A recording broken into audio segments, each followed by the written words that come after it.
जबलपुर शहर में e rickshaw की धमाचौकड़ी से शहरवासी खासे परेशान हैं। ई रिक्शा की वजह से आए दिन हादसे भी हो रहे हैं, जिसे लेकर अब आरटीओ विभाग ई रिक्शा पर नकेल कसने जा रहा है। इस संबंध में आरटीओ द्वारा बताया गया कि जबलपुर शहर में तकरीबन 6,500 ई रिक्शा मौजूद हैं, जिनका पंजीयन हो चुका है। बगैर पंजीयन के ई रिक्शा भी काफी संख्या में जबलपुर शहर में मौजूद हैं, जो नियमों को ताक में रखकर ई रिक्शा संचालित कर रहे हैं। ई रिक्शा की धमाचौकड़ी रोकने के लिए आरटीओ ने बताया कि ई रिक्शा को आने वाले समय में रूट निर्धारित किया जाएगा और नियम के तहत ऑटो में चस्पा का नियम किया जाएगा, जिससे रूट निर्धारित होने से जो रिक्शा जिस रूट पर निर्धारित किया गया है उसी रूट पर चलाया जाएगा। यदि अन्य किसी रूट पर दिखाई दिया तो कार्यवाही की जाएगी। ई रिक्शा का जब मैं यहाँ जबलपुर से काफ़ी पुराना ताल्लुक़ रखता हूँ। मैं 1988 में जब सबसे पहले जबलपुर आया था तो मैनुअल रिक्शा चलते थे और ऑटो रिक्शा भी नहीं थे, 1 2 4 5 ऑटो रिक्शा थे। फिर इसके बाद में 2015 में मेरी पोस्टिंग हुई। इसमें हमारे महेश चंद चौधरी साहब कलेक्टर साहब थे। ई रिक्शा का प्रारंभ हुआ था। उनको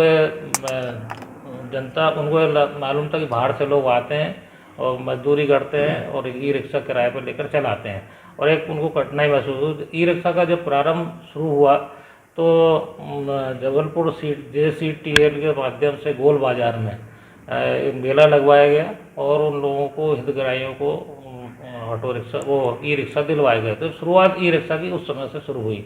ई रिक्शा को भारत सरकार भी प्रमोट करना चाहती है। उनका ये कहना है कि ई वाहन बढ़ें। ई रिक्शा के संचालन पर जबलपुर से पहले, सबसे पहले उज्जैन में सबसे ज़्यादा ई रिक्शा का संचालन हुआ। ये इसके बाद में इंदौर में हुआ। इंदौर के बाद में ये तीसरा महानगर है, इसमें ई रिक्शा की संख्या है। इसके संबंध में जबलपुर, इंदौर एवं उज्जैन कलेक्टर साहब द्वारा उसके पंजीयन पर रोक लगाने का सड़क सुरक्षा समिति में आदेश पारित कर दिया गया, लेकिन माननीय उच्च न्यायालय द्वारा इस पर स्टे कर दिया गया है। अब उनके पंजीयन की संख्या को हम नहीं रोक सकते। उनके भारत सरकार के द्वारा एक अलग नियम है, इनके लिए किसी प्रकार की कोई परमिट की आवश्यकता नहीं है और ये कहीं भी किसी भी प्रकार से कितने भी समय संचालित हो सकते हैं।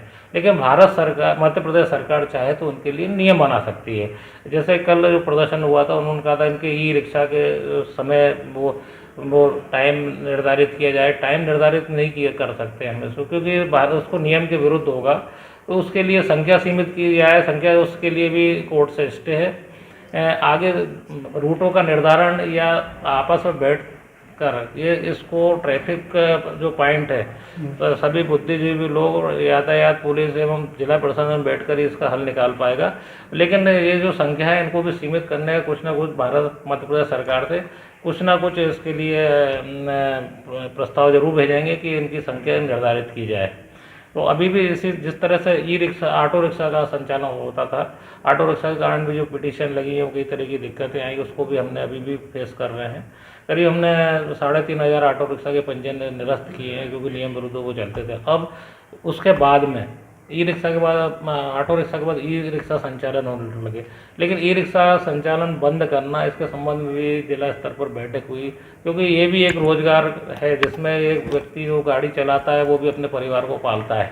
उस चीज़ों को भी ध्यान रखना पड़ेगा। एक तरफा ये नहीं कि आज हमारे यहाँ यातायात बाधित हो रहा है तो हम पूरे ई रिक्शा बंद कर दें, लेकिन वो जो ई रिक्शा का संचालन कर रहा है उसके परिवार को पालने की जिम्मेदारी भी हमारी है कि हम उसको भी जैसे उसी कुछ ना कुछ सहयोग दें कि जिससे कि वो ये सब संचालन करें। इसके लिए पूरी एक रणनीति, एक पूरी एक्शन प्लान बनेगा, जिसके अंतर्गत जबलपुर शहर को एक व्यवस्थित यातायात होना चाहिए। सही बात इसके लिए कि फ्लाईओवर्स बन चुके हैं। इसमें जो बसों का संचालन है, जनता का जो अपन मोटरसाइकिल, दूसरा खुद की निजी वाहन के पब्लिक